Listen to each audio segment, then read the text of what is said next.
আমাদের মনোনীত প্রার্থী ডক্টর হাফিজুদ্দিন আহমেদ বিক্রম মহোদয় আমাদের মাঝে উপস্থিত হয়েছেন।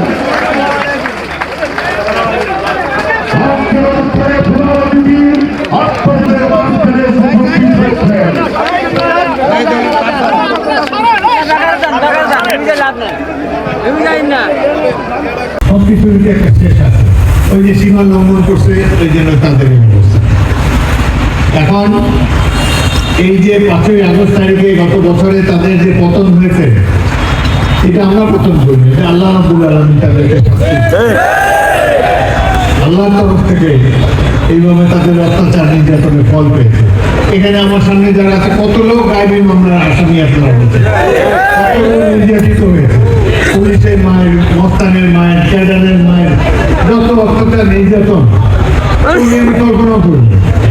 বাংলাদেশের মানুষ, ছাত্ররা, রাজনৈতিক দলগুলো এবং তাদের অভিভাবকরা পর্যন্ত রাস্তায় নেমেছে। এটা এমনই এক আইনে জাহিলিয়াত তারা কায়েম করেছে। প্রধানমন্ত্রী শেখ হাসিনাও বলেছে, বায়তুল মুকাররমের মসজিদের খতিবও বলেছে। কি জমানা আসছে, আলেমদেরও বলাতে হয়। এখন আমাদের কি করণীয়? আল্লাহ আবার একটা সুযোগ দিয়েছেন, আবার একটা নির্বাচন দিবে, যাতে গণতন্ত্র হয়, যাতে সাধারণ মানুষ আপনাদের মতামত নিয়ে একটা সরকার যেন রাষ্ট্র পরিচালনা করতে পারে। পাবলিকও প্রতিষ্ঠিত হয়ে গেছে, 17 বছর ভোট দেয় না। 17 বছর যদি একটা জাতি ভোট দিতে না পারে, সুতরাং জনগণকে বুঝাবেন আল্লাহ একটা পরিবর্তন করে দিয়েছে, এখন শয়তানরা যাতে আবার পরিবর্তন করতে না পারে, পরিবর্তনে এই ধরনের যেন থাকতে পারে। আমাদের দেশটাকে ভারতের গোলাম বানিয়ে দিয়েছে, ভারতের গোলাম, হিন্দুত্ববাদের গোলাম করতে চায় বাংলাদেশকে। শেখ হাসিনা ক্ষমতায় থাকার জন্য এই গোলামি কবুল করে নিয়েছে। মনে হয় যে আমরা একটা করদরাজ্য, তো না, করদরাজ্যেও কিছু অধিকার থাকে মানুষের। ভারতের যেসব প্রদেশ আছে সেখানেও মানুষের কিছু কিছু অধিকার থাকে, বাংলাদেশে মানুষের কোনো অধিকার থাকবে না। একটা বদমাস পররাষ্ট্রমন্ত্রী ছিল, সে কয় ভারতের সাথে আমাদের সম্পর্ক নাকি স্বামী স্ত্রীর সম্পর্ক। পররাষ্ট্রমন্ত্রীর দেশে এইসব কথা বলে, কি ধরনের পররাষ্ট্রমন্ত্রী বানাচ্ছে? এগুলো তো আমাদের জুতা সাফ করার উপযুক্ত না। মন্ত্রী হয়ে গেছে, গরিব হয়ে ধনী হয়ে আমরা যুদ্ধ করে দেশটাকে স্বাধীন করেছিলাম। বাংলাদেশের মানুষ খায় গায়ে না খায় থাকি, উপরে আল্লাহ আছে, নিচে আমাদের দেশের জনগণ আছে। প্রতিবেশী রাষ্ট্র ভারত, পাকিস্তান কারো তরফদারি করতে আমরা রাজি না, স্বাধীনভাবে বসবাস করতে রাজি। আমাদের তো আর চিনতে বাকি নেই। আপনাদের বয়স হয়ে গেছে 81 বছর, 6 বার এমপি বানাইছেন, আকাম ভূকম্প করলে তো বারবার আমার ভোট দিতেন, আমি তো পরে হয়েছে। কিন্তু দেখেন একটা ইউনিয়ন কাউন্সিলের চেয়ারম্যান হলে পরে বার বাদ দিয়ে দেন মানুষ, এমপি তো সরাসরি পরে বাদ, প্রধানমন্ত্রী বাদ, সবাই বাদ। কিন্তু লালমন্ত চৌধুরী মানুষের কাছে আমি কৃতজ্ঞ, তারা আমাকে বারবার ভোট দিয়ে নির্বাচিত করেছে। এখন আমার কোনো দোষ বিশেষ করে পাওয়া যায় না, দোষ হয়তো আছে, আল্লাহ রাব্বুল আলামিন জানেন। কিন্তু এখন আমার বিরুদ্ধে যারা রাজনীতি করে তারা কয় হাফিজ সাহেব ভালো, লগে সবগুলো চাঁদাবাজ, চাঁদাবাজ এইসব বলে। যাই হোক, আপনারা এইসব কথা কান দিবে না। এখন তো আপনারা যে আমিনটা, আপনারা যদি ভোট দিয়ে এমপি বানান, তারপর যদি আল্লাহ সম্মান দেয়, এই লালমোহন তজুমুদ্দিনের যত ধরনের দুষ্কৃতি আছে, যত রকম দুর্নীতি আছে, সবকিছু আমি দূর করে দেবো। যদি কেউ চুপচাপ চাঁদাবাজি করে থাকে, কারো জায়গা দখল করে থাকে, কারোর সাথে অন্যায় আচরণ করতে থাকে, তাহলে এই ধরনের লোককে দল থেকে আমি বাইর করে দেবো। যত বড় নেতাও বাইর করে দেবো। আপনারা আমার উপরে আস্থা রাখতে পারেন, আমি বেনাপরি লোক না, বেনাপরি কথাও বলি না। আমার কথা শুনে বিশ্বাস স্থাপন করে আমাকে বারবার ভোট দিয়েছে। সুতরাং আমি তো লালমোহন চৌধুরীর মানুষের সাথে তো বেইমানি করতে পারি না। এখন পর্যন্ত ঢাকা শহরে একটা বাড়ি করিনি, বাবার বাড়িতে থাকি। তারপরে সবসময় চিন্তা করি আপনারা লালমোহন চৌধুরীর লোক যখন ঢাকায় যাবেন, চট্টগ্রাম যাবেন, দিনাজপুর যাবেন, যখন জিজ্ঞেস করবে আপনাদের এমপিকে, তখন আমার নামটা বললে যাতে আপনাদের উপর কোনো কলঙ্ক না লাগে। আমি অনেক লোক এমপি মন্ত্রী হয়ে গেছে, পাবলিকের সামনে এদের নামটা উচ্চারণ করে দেখেন পাবলিক কি বলে। সুতরাং এইটার ব্যাপারে আমি সচেতন আছি। আপনাদের মুখে কালিয়ে রাখবে এরকম কোনো কাজ আমি করবো না। আপনারা অতীতেও আমার উপর আস্থা রাখছেন, ভবিষ্যতেও রাস্তা রাখবেন। আমরা একটা সুন্দর বাংলাদেশ দেখতে চাই। জমিদার, স্বচ্ছন্দ, দলীয়, তারা যেন গরিব মানুষের উপর কোনো অত্যাচার না করতে পারে। যদি কেউ কোনো অত্যাচার, কোনো বড় লোক যদি গরিবের উপর অত্যাচার করে, আমি তো আল্লাহ যদি হায়াত দেয় আরো 2-4 বছর তো আসি, আমাকে সরাসরি জানাবেন, আমি দেখবো এগুলোর ব্যবস্থা। আপনারা আমার সাথে থেকে সারা পরিশ্রম তৈরি করতেন, আপনারা আমার সাথে থাকবেন, আপনাদের ডাক দেবো, আমি কি করবো না করবো সে সম্পর্কে আপনাদের জানাবো, আপনাদের মতামত নিয়ে রাস্তা চালানোর চেষ্টা করবো। গত 2 দিন আগে আমাদের নেতা 17 বছর বিদেশে ছিল, জিয়াউর রহমান সাহেবের ছেলে তারেক রহমান, আমাদের ভারপ্রাপ্ত চেয়ারম্যান। আসার পরে এয়ারপোর্টে আমরা তাকে অভ্যর্থনা জানাইছি। তারপরে আধা ঘন্টার জায়গায় যেতে 4 ঘন্টা লাগছে। তীর্থপুজো আপনাদের মধ্যে কেউ কেউ গিয়েছেন হয়তো। সেই দিন যে জনসমাগম হয়েছে বাংলাদেশে ইতিহাসে এখনো কোনো সময় মধ্যে হয়নি। এটা কি জন্য? এইটা দিচ্ছে জিয়াউর রহমান সাহেব একজন সৎ লোক ছিলেন, বেগম খালেদা জিয়া সৎ লোক ছিলেন, তারা জনগণের উপকার করেছেন। সেই স্মৃতি ধারণ করে তারা মনে করছেন তাদের ছেলেও একদিন জিয়াউর রহমানের মতো হয়ে দেশের কল্যাণে কাজ করবে। অনেক আশা ভরসা নিয়ে লক্ষ লক্ষ কোটি মানুষ সেদিন ঢাকা শহরে আসছে, কারণ তারা ভারতের গোলাম থাকতে চায় না, তারা গণতন্ত্র চায়, ইচ্ছা মতো ভোট দিতে চায়, কারণ তারা যেন অত্যাচারিত না হয় সেই ধরনের একটা সমাজ ব্যবস্থা তারা করতে চায়।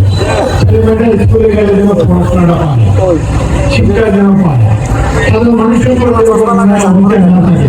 এই জন্যই আমাদের দেশে দুঃখী দরিদ্র মানুষ 2 দিন আগে যে শুয়েছিল এই ছবি রাস্তার উপরে। কিছু কিছু দল আছে ধর্মের নামে ব্যবসা করে, তাদের সম্বন্ধে কিছু বলতে চাই না। কেউ কেউ বলে ওকে ভোট দিলে সরাসরি নিয়েছে। আমরা তো জানতাম নামাজ মেনতে চাই, এখন নামাজ না পড়ে যদি বেসতে যাওয়ার আগে ভোট দিয়ে এইসব কথা বিশ্বাস করবে না। বেসতে টিকিট নিবা নাকি গাড়ি করলে ভোট দাও, বেসতে টিকিট হয়ে যায়। সুতরাং আপনারা বুঝাবেন, আপনাদের বৌদিদের বুঝাবেন, বৌদিদের পাশের বাড়িতে পাঠাবেন, যারা ভুল করতে আছে তাদের বুঝাবার করবে। আমি কি দেখেছি আমার বক্তৃতা এখন দোয়া করবেন। আপনারা সবাই দোয়ার সাথে শুনে কেউ নাড়াচাড়া করবেন না। আর আলেম সাহেবরা অনেক কষ্ট করে এখনো সমাজকে ঠিক রাখছে, তাদেরকে আমিও সম্মান করি, আপনারাও সম্মান করবেন। সবাইকে অসংখ্য ধন্যবাদ। আল্লাহ হাফেজ। বাংলাদেশ জিন্দাবাদ, বিএনপি জিন্দাবাদ। إنك على كل شيء قدير لقد جاءكم رسول من أنفسكم عزيز عليه ما عنتم حريص عليكم بالمؤمنين رؤوف رحيم فإن تولوا فقل حسبي الله لا إله إلا هو عليه توكلت وهو رب العرش العظيم بلغ العلا بكماله كشف الدجى بجماله حسنت جميع خصاله صلوا عليه وآله وأحسن منك لم تر قط عيني وأجمل منك لم تر على آله وأصحابه أجمعين برحمتك يا أرحم আজকে যে মিলাদ মাহফিল এটা বিএনপি মনোনীত প্রার্থী ভোলা 3 আসনের গত 6 বারের সাবেক সংসদ সদস্য এবং সাবেক মন্ত্রী মেজর হাবিজউদ্দিন আহমেদ বীর বিক্রম সাহেব একটু পরে এখান থেকে মিলাদ মাহফিল শেষে তিনি নমিনেশন পেপার সাবমিট করতে যাবেন। এই উপলক্ষে আজকের দোয়া অনুষ্ঠান। আমাদের বিএনপি মনোনীত যে প্রার্থী মেজর হাবিজউদ্দিন আহমেদ বীর বিক্রম সাহেব, ওনার সাথে আর যারা প্রার্থী আছে আমরা তাদেরকে ছোট করি না। আমরা আশা করি মেজর হাবিজ এখানে কাস্টিং ভোটের কমপক্ষে ৮০ ভাগ ভোট পেয়ে নির্বাচিত হবেন এবং জাতীয় সংসদে যাবেন। লালমোহন উপজেলার সর্বস্তরের জনগণ অংশগ্রহণ করছে। আজকে যিনি এই মিলাদ অনুষ্ঠান যার মিলাদ অনুষ্ঠান, তিনি একজন সৎ লোক, তিনি জাতীয় নেতা, তিনি জাতীয় বীর, তিনি বীর মুক্তিযোদ্ধা। আজকে এই বীর মুক্তিযোদ্ধার নির্বাচনী মিলাদ অনুষ্ঠানে লালমোহনের আপাময় জনগণ তার জন্য দোয়া এবং তার নির্বাচনী কার্যক্রম শুরু করার মাধ্যমে আজকে এই অনুষ্ঠান শুরু হচ্ছে। আজকে থেকে আমরা মেজর হাফিজের নির্বাচনে মাঠে নেমেছি। মেজর হাফিজকে জয়যুক্ত করে তবেই ঘরে ফিরব। জয়ের ব্যাপারে আমরা 100% আশাবাদী, কারণ এই আসনে গত 6 বারের নির্বাচিত এমপি বীর বিক্রম মেজর হাফিজ আহমেদ, উনি গত 6 বার নির্বাচিত হয়েছেন। আশা করি আগামী দিনও তিনি 100% আমরা নিশ্চিত করে বলতে পারি সেই নির্বাচিত হবে ধানের শীষের প্রতীক নিয়ে। এবং সামনের দিনগুলিতে লালমোহন এবং তজুমুদ্দিনের মানুষের আশা আকাঙ্ক্ষার প্রতীক মেজর হাফিজ, তিনি সেই আশা আকাঙ্ক্ষার ফল দিবেন, এই আশাবাদ ব্যক্ত করি।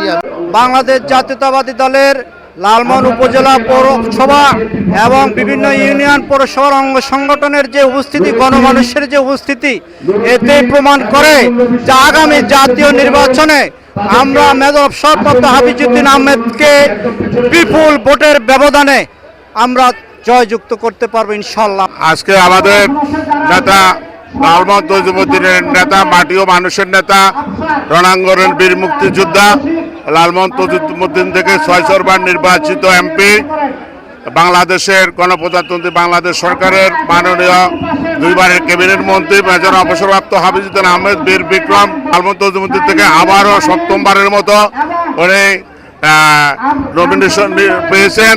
আজকে ধানের শীষের নমিনেশন, তার এই ধানের শীষের মার্কার আজকের মিলাদ মাহফিলে আমরা আমাদের বিভিন্ন ইউনিয়ন থেকে আমাদের বিএনপির সমর্থিত কর্মী বাহিনীদেরকে আমরা দাওয়াত করেছি। ইনশাআল্লাহ আমরা স্বতঃস্ফূর্তভাবে আমাদের কর্মী বাহিনীরা আজকের এই মিলাদ ও দোয়া অনুষ্ঠানে উপস্থিত হয়েছে। এই জন্য বাংলাদেশ জাতীয়তাবাদী দল লালমোহন উপজেলার পক্ষ থেকে আমি আমাদের সকল নেতা কর্মী লালমোহনবাসীদেরকে আমরা শুভেচ্ছা ও ধন্যবাদ জানাই। আমরা ইনশাআল্লাহ আশা করি আমাদের প্রিয় নেতা যে কাস্টিং ভোট হবে তার শতকরা 80%-এর অধিক ভোট পেয়ে উনি জয়যুক্ত হবেন ইনশাআল্লাহ। আমাদের আগামী নির্বাচনের সংক্রান্ত ব্যাপারে প্রায় 1 বছর আগ থেকে আমাদের প্রিয় নেতার দিক নির্দেশনা এবং উপজেলা বিএনপির সভাপতি সেক্রেটারিদের প্রত্যক্ষ পরিচালনায় আমরা প্রত্যেকটা ইউনিয়নের যুবদল, ছাত্রদল, স্বেচ্ছাসেবক দল, মূল দলের প্রত্যেকটা ওয়ার্ডকে সুসংগঠিতভাবে সাজিয়েছি এবং প্রত্যেকটা ভোট কেন্দ্রের কেন্দ্র কমিটিগুলো সুন্দরভাবে সাজিয়েছি, এমনভাবে সাজিয়েছি যেন আমাদের নির্বাচনটা সুসংগঠিত এবং সুসংগভাবে পরিচালনা করা যায়। এজন্য আমরা সর্বরকমের পরিকল্পনা ইতিমধ্যে সম্পূর্ণ করেছি। সকলের কাছে আমরা দোয়া প্রার্থী, ইনশাল্লাহ আগামী নির্বাচনে আমরা মেজর হাফিজউদ্দিন আহমেদকে বিপুল ভোটে জয়যুক্ত করব। আর নির্বাচনের পূর্বে ইনশাল্লাহ আমাদের ইউনিয়ন সহ সকল ইউনিয়নের সকল অঙ্গ সংগঠনের সকলকে নিয়ে আমরা আমাদের কেন্দ্র কমিটিগুলো আমরা গুছিয়ে রাখছি। ইনশাল্লাহ আমরা সুষ্ঠুভাবে পরিচালনা করলে আমাদের হাফিজ ভাইয়ের জয় সুনিশ্চিত ইনশাল্লাহ। নির্বাচনী মিলাদ মাহফিল, এই মিলাদ মাহফিলে লালমোহন তজুমুদ্দিনের মানুষ স্বতঃস্ফূর্তভাবে অংশগ্রহণ করেছেন এবং আগামী নির্বাচনে বাংলাদেশে লালমোহন তজুমুদ্দিনের মানুষ স্বতঃস্ফূর্তভাবে অংশগ্রহণ করবেন এবং ধানের শীষে বিপুল ভোটে ব্যবধানে মেজর অবসরপ্রাপ্ত হাফিজউদ্দিন আহমেদ বীর বিক্রমকে নির্বাচিত করে জাতীয় সংসদে পাঠাবেন। আমাদের পরিকল্পনা হলো আজকে যেই মিলাদ মাহফিল হয়েছে আমাদের প্রিয় নেতা মেজর অবসরপ্রাপ্ত হাফিজউদ্দিন আহমেদ বীর বিক্রমের টাকা দাখিলের আজকে প্রথম দিন, তাতে আজকে সেই উপলক্ষে আমরা আজকে একটা মিলাদ আয়োজন করা হয়েছে। প্রতি ইউনিয়নের থেকে শত লোক এসেছে। আর আমাদের আগামী 26 ফেব্রুয়ারির নির্বাচনের আমাদের একটাই টার্গেট, আমরা বিগত আমাদের এই প্রিয় নেতা 6 বার এখান থেকে এমপি হয়েছেন, আমরা বিগত যা ভোট পেয়েছেন তার চেয়ে অনেক ভোট ইনশাল্লাহ এবার পাবে। কারণ এবার আমার প্রিয় নেতার এই 17 বছর আমরা ভোট দিতে পারিনি, কারণ এই প্রেসিস সরকার আমাদের কোনো ভোটারদেরকে যারা প্রজন্মে যারা ভোটার হয়েছেন তারাও ভোট দিতে পারেনি। আমরা তো ভোট দিতে পারিনি, কারণ এবার এবার 26-এর নির্বাচনে ইনশাল্লাহ প্রতিটা মানুষ এবার ভোট কেন্দ্রে যাবে, ইনশাল্লাহ সুশৃঙ্খলভাবে ভোট দিবে। এবার ভোট সুস্থ ভোট হবে ইনশাল্লাহ। আমাদের প্রিয় নেতা অনেক ভোটে ইনশাল্লাহ, যেটা বাংলাদেশের সর্বোচ্চ ভোট, এই লালমোহন তজুমুদ্দিন আমাদের প্রিয় নেতা ভোট পাবেন ইনশাল্লাহ। সেই ভোটে ইনশাল্লাহ উনি এমপি জয়যুক্ত হবেন।